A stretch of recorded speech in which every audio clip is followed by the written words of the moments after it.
Habari yako kijana? Salama kabisa mkuu.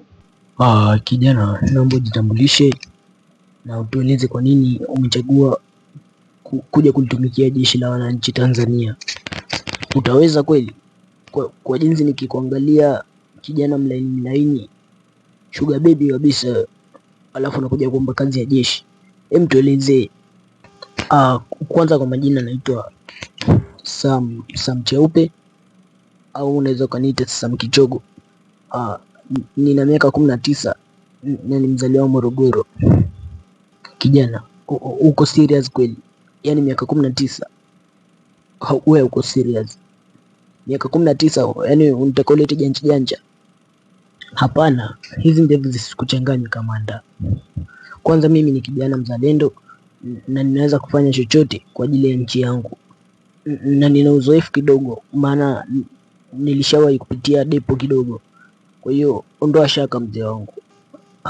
Basi sawa, kwa kuwa umeamua mwenyewe kuja kuitumikia nchi yako na sio kwa tamaa za pesa, basi naomba ufike kesho mapema kwa ajili ya interview ama majaribio.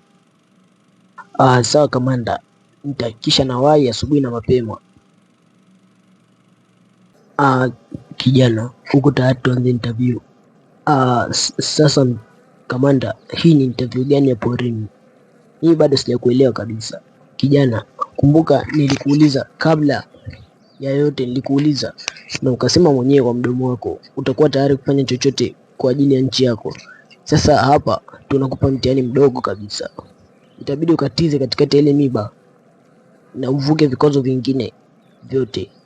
Ukifanikiwa hivyo, basi tutakuamini kwamba utaweza kuilinda nchi yetu pamoja na wananchi. Kamanda, mimi niseme tu kweli, mimi hapa nilipo sina cha degree wala sijawahi kwenda depo. Yaani hapa nina degree tu, labda darasa la 4. Mimi sikujua kwamba jeshi kuna mambo kukatiza kwenye miba. Nilijua tu unakuja unafanya kama kazi nyingine na unalipwa mshahara mkubwa. Hukujua kwamba kuna kukatiza kwenye miba. Sasa leo utajua. Umeshakuja kwenye kambi ya jeshi, nimeshakueleza kanuni na taratibu. Lazima ufanye interview. Ukishindwa utaondoka, usiposhindwa tutakuajiri, lakini lazima ukatize kwenye ile miba, utake usitaki. Hapana kamanda, naomba mnisamee tafadhali, naomba mnisamee. Tukusamee. Sasa leo tunaenda kukusamee kambini. Wewe umekuja kufanya mchezo na jeshi, wacha na sisi tukafanye mchezo na wewe. Afande Maku, mchukue huyu tuende naye kambini. Leo tunamfanya chakula cha usiku.